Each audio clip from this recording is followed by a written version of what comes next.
Thank you guys for tuning in, and I'm here courtesy of Tabiri Homes and Properties Limited. Now, I'm here so that I can be able to give you good news of Mountain View Gardens in Kilimambogo Phase 2. Remember, I was telling you about Phase 1. Now we are in Phase 2. Now, these plots in Kilimambogo, it is just 40 minutes from Thika town, and of course, you will use Thika Garissa Highway to get to this place. You can also choose to use Kangundo Road, which is the Roi bypass, and from Kangundo Road to these plots, it is just 20 minutes to get to these plots. A 50 by 100 piece of plot is going for 310,000 Kenya shillings, but of course we as Tabiri Homes and Properties, we ensure that we accommodate each and every client, and therefore you just need a deposit of 30,000 Kenya shillings, and then we give you a very flexible payment plan to complete your payment. We give you a duration of 6 months or an year. Therefore, you are the one to choose which payment plan works for you. You can book a site visit using our mobile number, which is 0719-393939, or you can visit our offices in Roiro Kimbo, Spa Mall, first floor, room F39. And of course, remember, these plots have ready title deed, and upon completing this amount, you will receive your title deed in a duration of 1 month. Invest with us. Remember, Tabiri Homes and Properties, we always say that when you invest today, you protect your future and that of your generation to come. God bless you as you purpose to invest.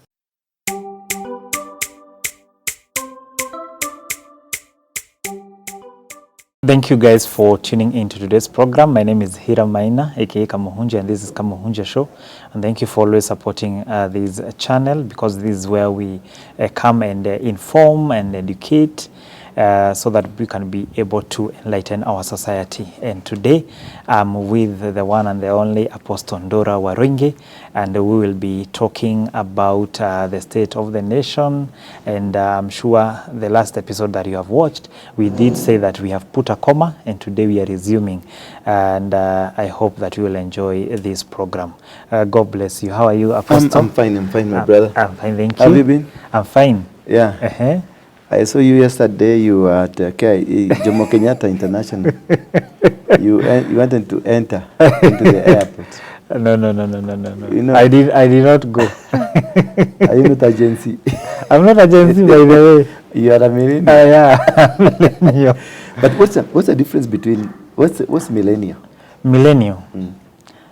According to what I'm hearing, they are saying that millennial are people born from 1996, 97 to 81. Down one, yes. And from 81 to 70s? I don't know when they are not concentrating on those ones. They are not counted. They are not part of this country. they are confused. They are confused. You know, there is one thing I want to ask. I normally been asking myself. Who came with the idea Generation Z, Generation Millennia, Generation Alpha? What is the meaning of Millennia? What is the meaning of Alpha? What's the meaning of Generation Z? What could be the reason? Why did they classify themselves into Generation Z, Millennia? Who is behind the coining of the name? Who is behind the coining of the generation? What is the factor? Because when me am a Kikuyu, and the Kikuyus were given a generation name when they were circumcised. Yes.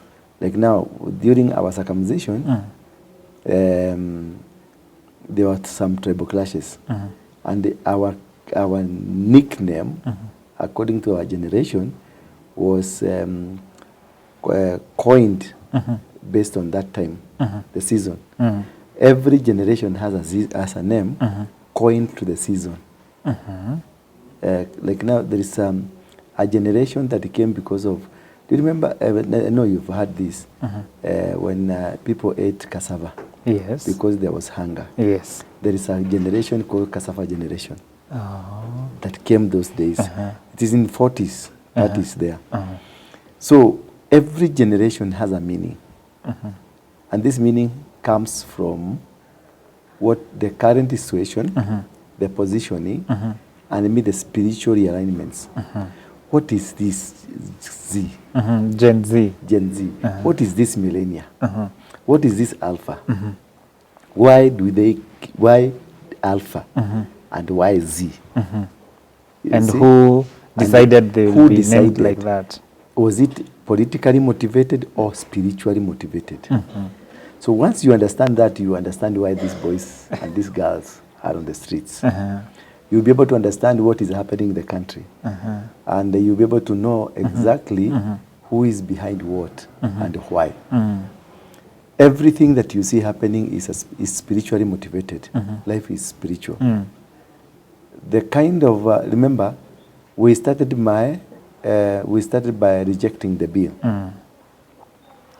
And we rejected the bill. And even the president himself rejected the bill. Yes. The initiator of the bill rejected the bill. So you now ask yourself, why would the initiator of the bill reject the bill? Why? Did he even understood the bill? Did he know the bill? Was it his? Was it somebody's? And then he came to realize this was not our bill. Number two, today I saw the IMF. They were apologizing to Kenyans, telling Kenyans we are sorry because our product, which I told you, that this is not a Kenyan product, this is an IMF product. They have said our product has caused problem in this nation, has caused a lot of problem. And we want to apologize. We want to be very sorry for whatever that has happened.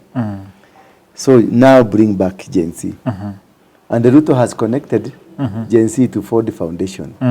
Ford Foundation, IMF, and any other international foundations, they are one and the same. World Bank, Ford Foundation, USAID, United Nations, they are all one and the same. And now IMF have come to apologize. Ruto has said this Ford Foundation is the cause of the problem. The same Ford Foundation has been financing Rachel Ruto's activities and many other activities in the government. So at what time was the government so asleep that they didn't know Ford Foundation is financing something? Who slept on the job? Good question. Because I don't see how we have banks, all the money that was transferred to the NGOs, as they are saying, went through central bank, went through the systems of the Kenyan bank. Who slept on the job that they were not able to ask themselves, where is money going? Why are these young people given the money? What is the purpose of the money? Was the purpose of money given? Or did anybody come and say, this is the purpose of the money? Even the intelligence department, the department of the finance, the economical department that deals with the crime, economical crime, fraud and all those things. Where were they not to have sensed? For the foundation is financing. For the foundation is planning something. Such a thing that is of such magnitude.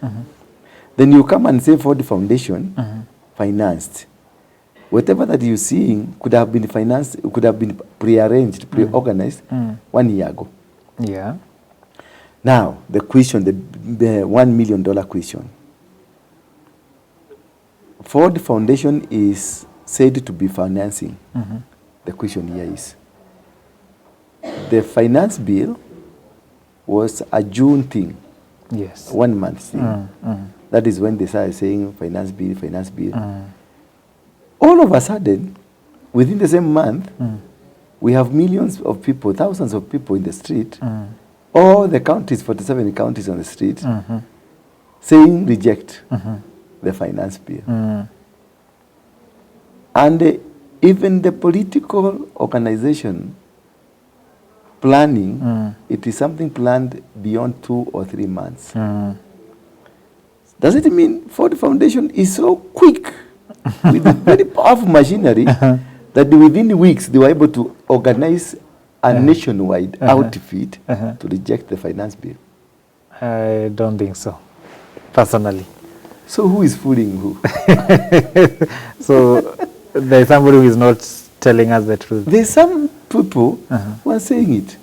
Because there is no way Ford Foundation And I know Ford Foundation, I've worked through with them through Kenya Human Rights Commission, through Willy Mutunga, and through Kifudha Kibwana, and through Gibson Kamau Kuria, those days of Moi.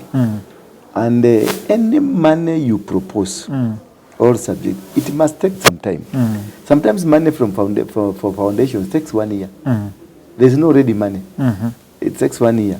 So this money that was just prompt, within a month it was there, within 2 months it was there. And for the nation, entire nation, where could you, what was happening, who slept on the job, and why was it that it was organized, yet the government was not able to know it?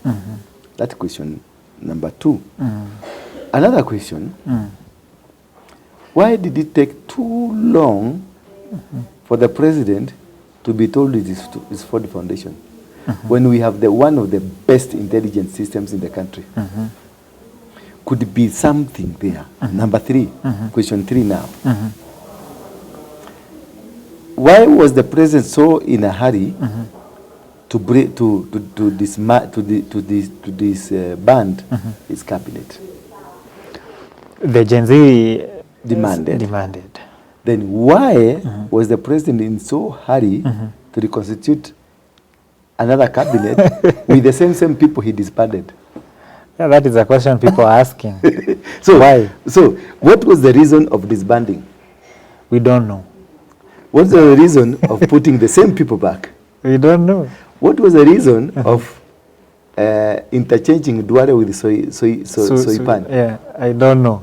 Another big question people are asking. Those are the questions that you need to understand and ask. Once you'll be able to understand those questions, you'll know what is happening in the country.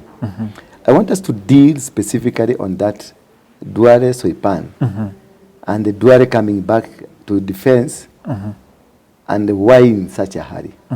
Why Wakina Kuria dropped? Why Wakina others who are dropped Akina Murukumen? Yet the greatest complaint people had was Kindiki Gedure and that Ndura, because Ndura, for the Ndura it's different, Kindiki Gedure is different. Kindiki Gedure is about the police brutality and all those sort of things. Why was the government, why was Ruto so in a hurry to reinstate? And also he made sure Kikuyus are in the majority, not even their tribe. Yes. What is the carrot? Something is fishy. There's something very fishy. Something very fishy and very dangerous. Now the danger game has started. Now the real motive of the real these things. It has started. It has started. The other one was appetizer. It was soup, mushroom soup. Now you're in the main course. Main food. Are you telling us maybe this thing was planned all along? This something was planned all along. Kenya has the best intelligence system in the world. Like they knew this is what gonna happen. It's such a big Will thing. we Do reshuffle? you know what you do every day? They have a record for it. Yourself. What? Leave alone now, Gen Z. Yourself as Kamuhunjia.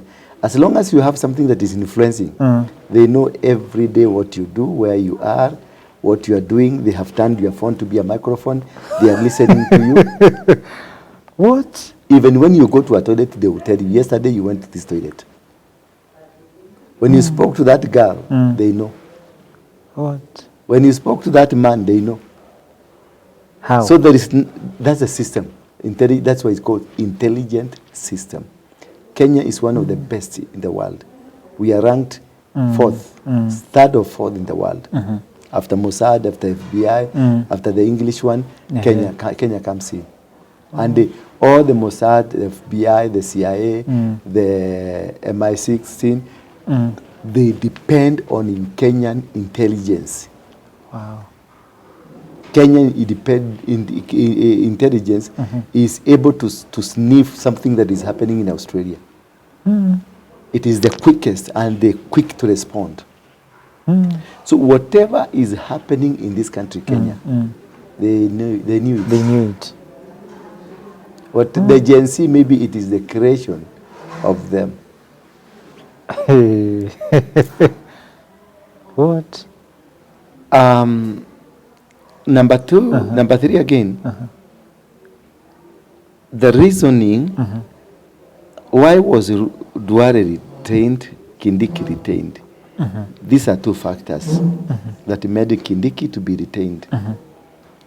Kindiki because of political factor. No, also Ruto is trying to disorient the Kikuyu fraternity, but also maintain something that will divide the vote of the Kikuyus. And that is why they will bring Akina Joho Yes. into the government. Joho must get one because of the Coast Province. Whatever kind of nominations that will be done from the ODM side, from the Azimio side, ODM, it will have a political bearing. Joho from Coast, Bandi from Nyanza, and whoever that will come in must be a person that has a clout. But now that is political. That is Raila politics, Raila junior politics, whatever it is. Let's now focus on Duale. Duale factor is a bigger thing than what people think. The government, the Ruto regime, when they were campaigning, you know, I've been also telling you about the Abuja declaration thing. There was a declaration by the Muslims to rule Africa. And this is the time that they want really to rule Africa. And Africa can only be ruled through Kenya. Once they conquer Kenya, the Muslims will catch and carry the forward. You see, in UK, they had already made sure they have raised a person who is Muslim to become the prime minister. Yeah. Sunak, but he's no longer there. And so many things have happened. We have about 14 mayors in the UK who are all Muslims. If you go to Holland, there are people in leadership. You go to Netherlands, but again, it's, they have made sure the agenda is working. It's a global agenda they have. Now for the Duale one, and the people in the government, the Somalis, you go down, they are not only Somalis, but they are from one clan. Okay. Ogaden clan. They are all related. It's a family member. Hassan, the State House spokesman, Gabo, the former deputy police IG, Duale, the DCI guy, the NSIS guy, the one that is in integrity guy, all these people are from the Gabo community, the Ogaden community. They are all related, the family members. Their family? Yes. Keep that aside. You go to Somalia, the president of Somalia, the prime minister, they in charge of the government, all of them, they are Ogaden community. And they are all related, and they are related to these people on the other side.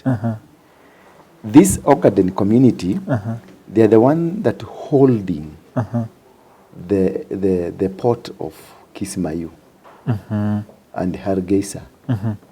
They're the one controlling business in Somalia.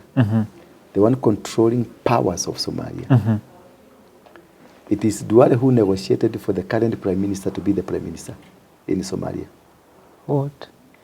Duale is a cousin to... His brother is in Somalia as a top notch, one of top people in the government of Somalia. It was told even his cousin is one of the most powerful person in Somalia. Yes, the prime minister. The prime minister. Yes. I want you to see all the smuggling and if you go to Isli, there are so many things in Isli which are not through cabs. They are from Somalia. The people controlling the Somalia economy are the ones that financed Ruto campaign. The same people, you remember the other day, the president of Somalia came to Isli to open a mall. Yes. You saw that? Yes. Not a single Kenyan politician, apart from Isili, a member of parliament, they are Somalia also, who came, who accompanied the president of Somalia. The president of Kenya was not there. The governor of Nairobi was not there. Any other top politician or any other top government minister was not there. Duale only with the MP there. Then that is the time they declared a Sharia law to say that it is illegal to sell, to do business along the roads. That's according to Muslim laws. And it was put forward there to the hawkers, hawkers who are not from this community. Now, we go back to Somalia factor. The entire system of the government is controlled, financed, manipulated by the Ogaden community in Kenya, the same as in Somalia. So that is why they have had a strong positioning into the government to make everything work. Now here, what made Ruto to change, to shift Duale from this to this? Because he cannot be able to sack Duale. Duale is much more powerful than Ruto now. He has to be in the government. He has, and it is a must, not your decision, we have said. Will they be going through vetting? Even if you go through vetting, who will say no? Nobody. A phone call. That's a phone call. The vetting committee, majority, all of them are from you, they are voting, and whoever that refuses, just money, you get it. It will go through. But it will bring one of the largest crises in this country. What crisis? The agitation will be more and more because people will resist the Abuja agenda. People, at some time, people will come and say, no, Abuja agenda has to come to an end. This has to be stopped. This has to be done this way. So why am I bringing this up on this this discussion? Is people to understand what is going behind the scene. Leave alone the demonstration, the nini. This could be a small screen. Ruto to be reorganizing his strategic systems of how to cling on power. Because his agenda is to cling on power and to change. So people are busy demonstrating. People are busy demonstrating. They are busy planning the government. Like now, the ODM part of government, they will be put into the government. Once you put the cost back to the government, the Luo part into the government, the Somali into the government, and now we have Luya because Moses Wetangula is still the speaker. The speaker, Musalia is still, he was not touched. You see, now he has created a block for himself. Now what they are going to work very hard is to isolate the Kikuyus and to brand the Kikuyus as the enemy of this country. Then now we will go back to 42 against 1. That is what Ruto is doing behind the scenes. Behind the scenes. As you are busy doing, Akina Ishongwa will be thrown out, Akina Dindinyoro will be thrown out because they are no longer useful. And that is why he brought them to the forefront to be battered. Because now people are saying Kemani Moro, Ishongwa, and the Dindinyoro as the people who are behind this failed. Yes. Now, a chorus will come, you misadvised the president. Now, there will be a change. There will be a change of who is the majority leader in parliament.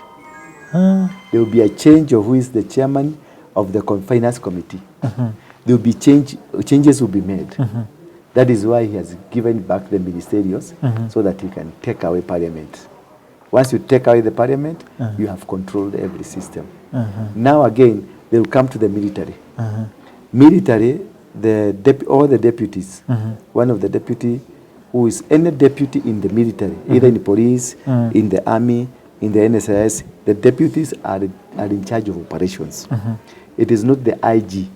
Like now when we had this guy, the one who resigned? Kome. Yeah. The IG, according to the constitution and according to law, IG is positioned only to make policies, not to manage. Just to make policies, to suggest and make policies. The one in charge of the operations of the police is the deputy IG. Who was the deputy IG? Was Gabo. Yes. The same clan, Ogaden, the same cousin of Kiraham. That is the man who sent the police to come and brutally fight our children, brutally kill them, brutally all the people who were kidnapped. It is Gabo who did it. Did he resign? No. He was put into another position, placed in another position for the strategic moves. The Gikuyus, the Emeros, they were all told to resign. But the people behind that did whatever it was happening, they were all sidelined. They were all put somewhere. Those who were supposed to be removed, now they have been removed. On resignation, they resigned. Yes, are you seeing the picture? The deputy army commander is a cousin to Duale.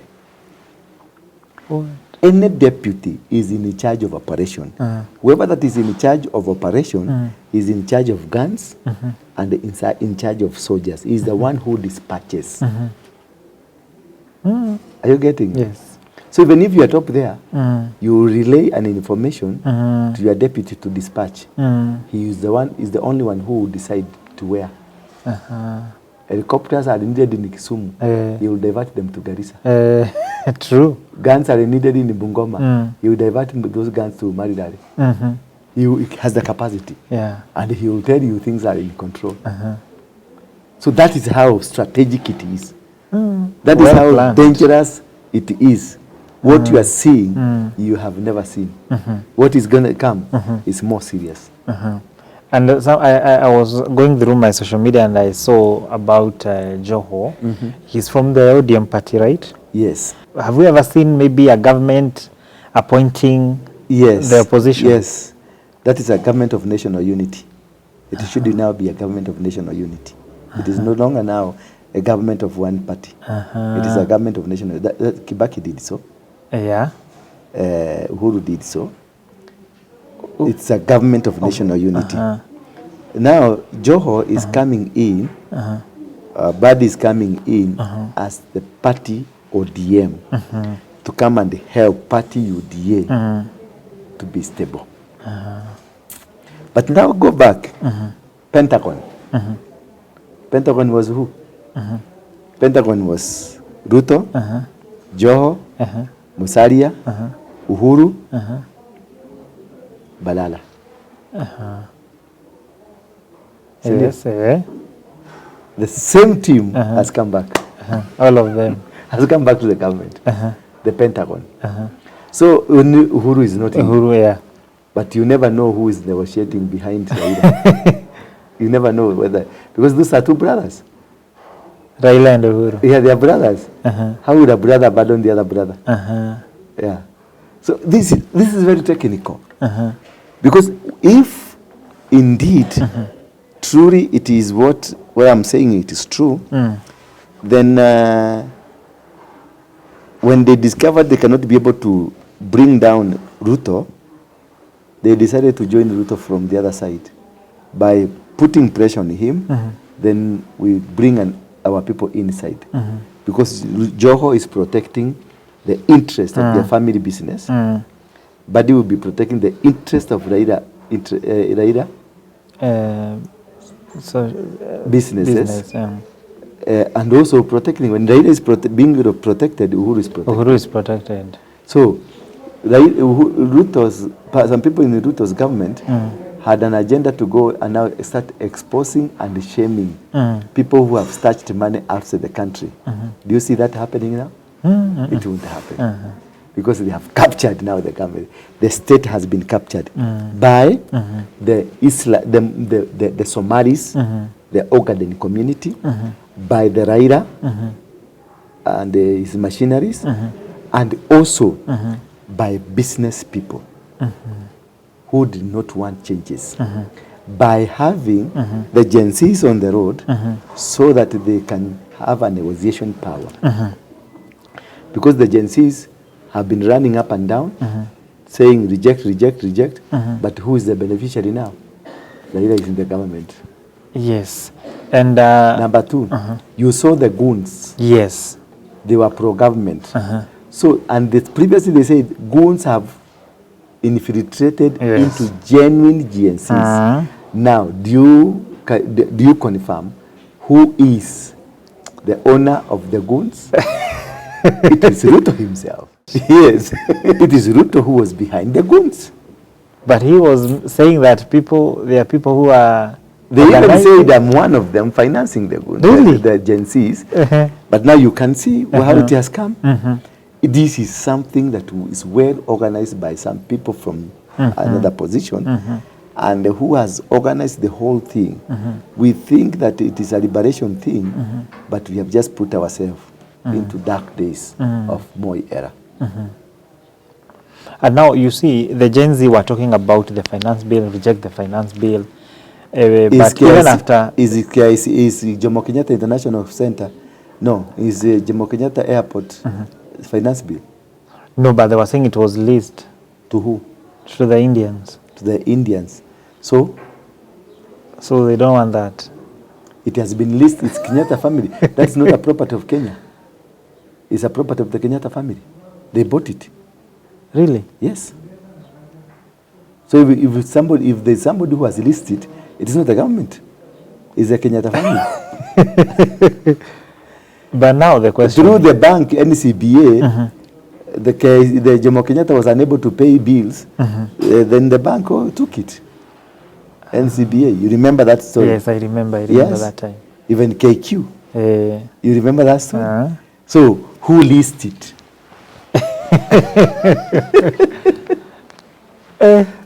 But now, the question people are asking is, you know, the Gen Z were talking about rejecting the finance bill, but now even after the bill was rejected, now they are saying Ruto must go. Yes, because the conversation was until Ruto accepts the deal of Raila and the company, that is when Gen Z will stop. And that is, you remember the Eurobond days when Raila was given money to the money he wanted, then the Eurobond became good. Yes. Gen Zs from today, Gen Zs will suppress. Because Raila has achieved what he wanted. Who organized the Gen Zs? The Gen Zs, the planning of the Gen Zs was done there at Two Rivers, in a place at Two Rivers. Who are the blessing? The people who are present there, Uhuru was there, Raila was there, Kina Mother Karua were there, all those people were there. Now, the elders who went and blessed these young boys, these lawyers, these medical people, the youth were blessed by our elders. Then from there, this thing erupted. From there, things started working. Now, they have achieved what they wanted. This Raila thing you're seeing that Joho has gone and Uhuru is like he doesn't want, it was about negotiation. For Ruto, we are going to stop this, we are going to do this, this is going to happen, but you have to do A, B, C, D. The government must be split into two. We must have one part, you take one part. Full stop. The Kikuyus are not going to be appointed in the national government from the national party. Uhuru is not going to put in his own people, but Ruto, you will announce my people from your side. Are you getting me? Yeah. You will announce my people from your side. But you, Raila, because of the country, you will announce your people from the ODM side. And now, Akina Isao Kioni, their story has gone. Wow. But now as a country, because, you know, people are talking ill of the president, and the president, of course, we saw he said enough is enough. and they are, yesterday we saw during maandamano hawakuweza kufika at JKIA. There is 2027. No way, even if they had the power, even if we had not said enough is enough, an airport, an international airport, there is no way you can be able to. It is an installation that is protected by the world. That is why it is given international status because of the security they have given. They have also people, international security personnel who are manning this. It's very secured, very secured. It is somewhere nobody can be able, nobody. Not unless it's a military coup. But civilian, that one, yes, they dared, they did, it was good, they achieved, that was a great achievement. In any case, in any way, that was the greatest achievement. But if you look at in the reality, it is impossible. It is very impossible. No one, no one. Even Haiti, Haiti, the airport is not controlled by the gangs. It's still under the government. It was protected. There's places you completely protect. You don't allow gangs to come in because if they can, the planes will be hijacked. True. So even in Somalia, Mogadishu, where there was no government, the airport was still guarded by the government that was existing, plus other military forces from outside. So it's very hard for people to say that they can be able to penetrate. If they were talking of the CBD, the parliament, it was possible. And parliament is because they were not prepared, that they were not anticipating it. That is why people got into parliament. Getting into parliament, getting to State House and the airport is an impossibility. It's a pipe dream. You cannot, not unless it is a military coup. Yes. And is Ruto not afraid of, come 2027, people will reject? No. What he's now doing is in campaign mode. He has selected his campaign team. The kind of cabinet he has put on is his campaign secretariat. When we have Kindiki in Meru, we have people from Murang'a, people from Nyeri, people from Kiambu, people from Nakuru, all the counties, he has put very strategic people. That's a campaign secretariat. He's very sure of winning. But what about the 42 against 1? Now it will be, the work people, this secretariat, what we'll be doing, secretary, we have another secretariat within this secretariat. There will be another secretariat. They will use Gachagua as a bait to demonize the one. So they will take Kikuyus, Awatoshereki, Kikuyus are these, Kikuyu are selfish, they had planned to kill our president. They are the one who organized this demo, like the Farah was saying, all those manner of things. Now, they will keep the fire against Amugekuyu. And they will make sure that there is no Mogekuyu rising up. So still we'll be able to rally behind any other candidate, but not Agikuyu. So they will be able to sustain the pressure of making no other Kikuyu comes as a top contender that can be able to to disorganize their plan. Meanwhile, they will be organizing their plans. In 2027, we will have no Kikuyu top leader in the government. It might be, but there is this other thing I want you to know. God has a way of working his own way. And according to the prophetic messages that I've always given and people are giving, for this government, even if they try to bring sons together, even if they try to put a lot of cement and a lot of concrete together to support it, it will still go down. It is a one-term government. It could be a one-term possibility. Chances are, I'm about 60% chances, it is a one-term. It won't go far. There is something very tragic Tragedy. Okay. English is not our mother tongue. There will be something that is not good that is going to happen, and this will disorganize their plan. Yeah, because something like a tragedy. A very bad one, a very bad tragedy, which will also completely disorganize the plans that they have, and then God's plan will come up very quickly and very strongly. Spiritually, where are we? Spiritually, God has taken over the nation, and not but through the pastors, not through bishops, of course, but Kenya is being run by God. As we are talking, Kenya is not run by politicians. Kenya is headless. We don't have a spiritually, we don't have a president. Spiritually. Yeah. It is like the days of David and the days of Saul. When David was anointed, the Spirit of God departed from Saul. Yes. Already David has been anointed in this country. David is we have a David. He is running the nation in the spiritual realm, while Saul is running the nation in the physical. So what is happening now, the more and more conviction will get into Saul because he is empty. While David will be gaining, coming up. He's in the bush. He's still taking care of the cattle. But he's in the spiritual realm, he is controlling everything. At some point, Saul will be so sick that he will need somebody to come and do a song. A song for him. For him. For the demons that are in him to depart. That's the time now David will come up. And David, when he comes, he will kill the Goliath as a sign of God's presence. Yes. Wow. Wow. We put a it is not, it won't take long. It won't take long. It might not even take long, more than 1 year from today. It is from now, we are in month of July. Yes. To the month of April there.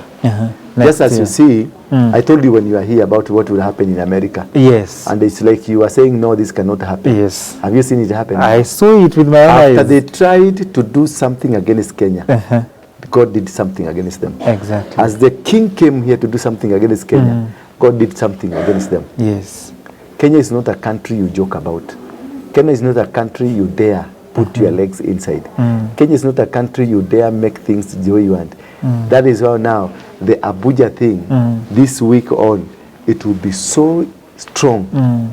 One of the discussions in this country will about revelations. What is happening in Hargeisa, what is happening in Mogadishu, what is happening in Garissa, what is happening in Sili, what is happening in State House, what is happening in Duare.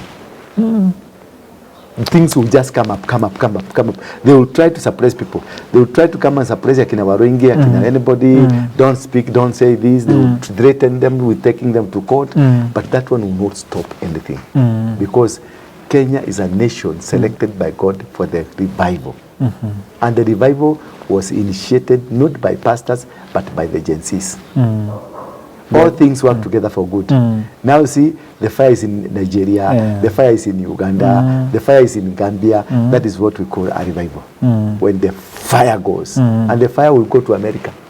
They will try to assassinate this gentleman, but they will not be able to assassinate him.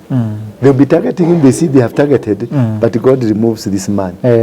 He's guarded by angels because Trump is a godly vessel. That is why his name is Trump, the trumpet. His role is to come and blow the trumpet about Jesus.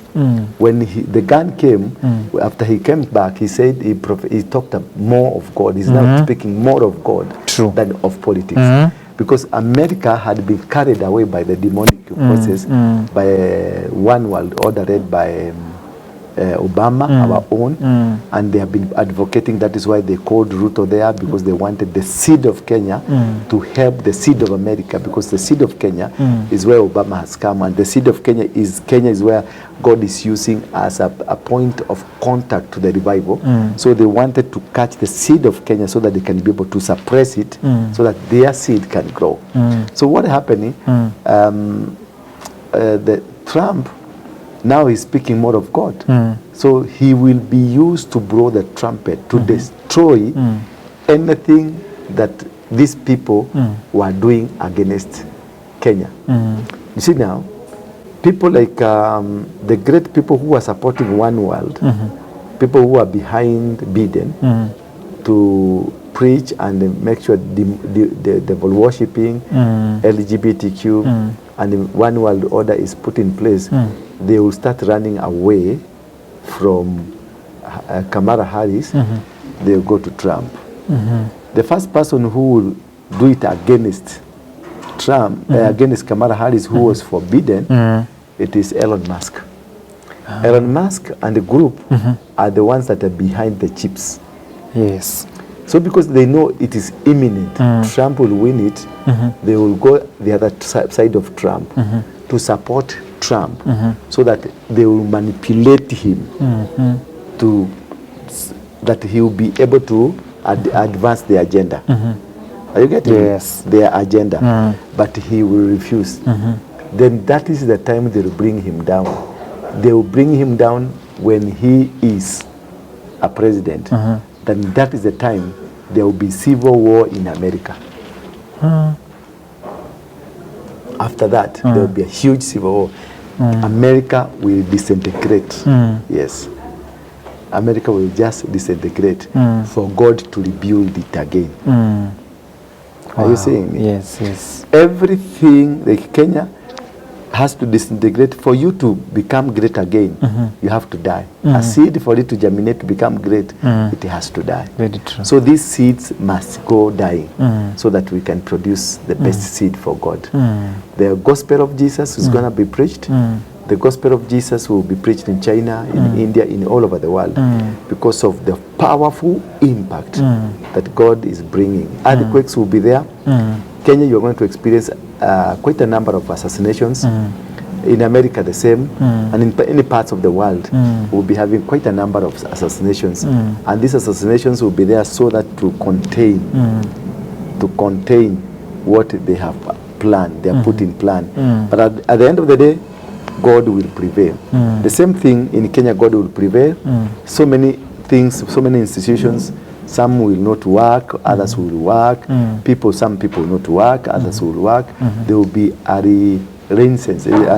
renewing, and new systems are coming up. They are not man motivated, they are godly done. It's God who is destroying. Let me use an example of a supermarket. The supermarkets which are managed, led demonically, they will go down, and God will raise new supermarkets that are of God. I just used an example. An example, yeah. Yeah. So what I'm meaning, even churches, the churches which are not godly will be suppressed, will go. Meanwhile, churches that are godly will be lifted up by God, because this is a time God is manifesting. This is a time of manifestation. Right now, from this month of July going forward, is a God's manifestation period. Yeah. The power of God will be witnessed. The young people will come back to Jesus. The Muslims will be baptized. The Indians will be baptized. The Chinese will be baptized.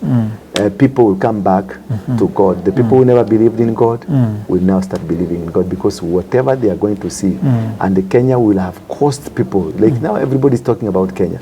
If IMF has apologized, Yes. the World Bank will apologize. The people in the community, the Ford Foundation, the guy from Ford Foundation has said he is going to step down. So it is because of the pressure of the presence of God. When the presence of God now takes supreme, it means that nothing will work against Kenya, but will work for Kenya. Wow. Amen. Amen. We put a comma? Yes, if you so wish. Okay, we can put a comma, but of course we'll continue next time, next week, but of course you can give us your number. My number is 0722 239 555. 0722 239 555. I have a YouTube page. Isn't it good? Yeah. I have a two YouTube pages. One is Ndura Waruinge YouTube page. Mostly I speak Kikuyu there. And for those who went to school like me, we have Bethel Clouds TV. Bethel Clouds TV. That's for the church, for my preachings. I'm based at Coffee Plaza, right opposite is a coach stage near railway station. That is where we are based. You can come, that's my number. You can come, call me. If you want a one-on-one talk, you can call me. We have a deliverance service every Wednesday, and the main services are done on Sundays. You are very much welcome. God bless you. Amen, amen. God bless you too for also enlightening us and sharing that knowledge with us.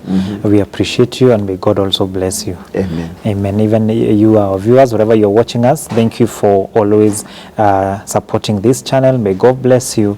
Till next time. Bye-bye. Are you there? Wanted to begin your musical journey but don't know where to start? Now, as a musician, I can tell you this for sure. Quality, affordable rates, and reputation is something you want to look out for, especially when you want to choose a good music studio. And that is why Himadot Production is here for you. Himadot Production also offers video production services. For example, we do offer musical video shooting and many other events. We have the latest equipment for best quality that suits your preference. Himadot School of Music and Film offers short courses like film and video production. Film production entails acting for TV, script writing, and becoming a film producer.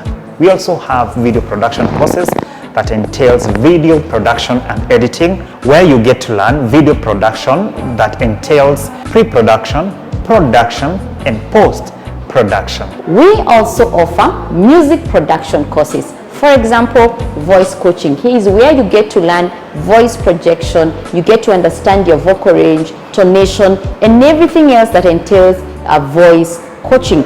Also, we offer courses where you get to learn how to play instruments, keyboard, guitar, and many more. You can also learn how to become an audio producer. For more information, please call 0717 746 130.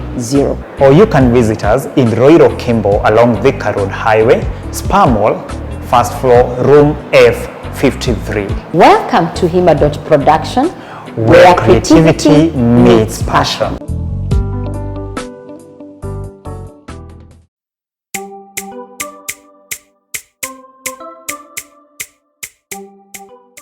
Thank you guys for tuning in, and I'm here courtesy of Tabiri Homes and Properties Limited. Now, I'm here so that I can be able to give you good news of Mountain View Gardens in Kilimambogo Phase 2. Remember, I was telling you about Phase 1. Now we are in Phase 2. Now these plots in Kilimambogo, it is just 40 minutes from Thika town, and of course you will use Thika Garissa Highway to get to this place. You can also choose to use Kangundo Road, which is the Roi bypass, and from Kangundo Road to these plots, it is just 20 minutes to get to these plots. A 50 by 100 piece of plot is going for 310,000 Kenya shillings, but of course we as Tabiri Homes and Properties, we ensure that we accommodate each and every client, and therefore you just need a deposit of 30,000 Kenya shillings, and then we give you a very flexible payment plan to complete your payment. We give you a duration of 6 months or an year. Therefore, you are the one to choose which payment plan works for you. You can book a site visit using our mobile number, which is 0719 393939, or you can visit our offices in Roiro Kimbo, Spa Mall, first floor, room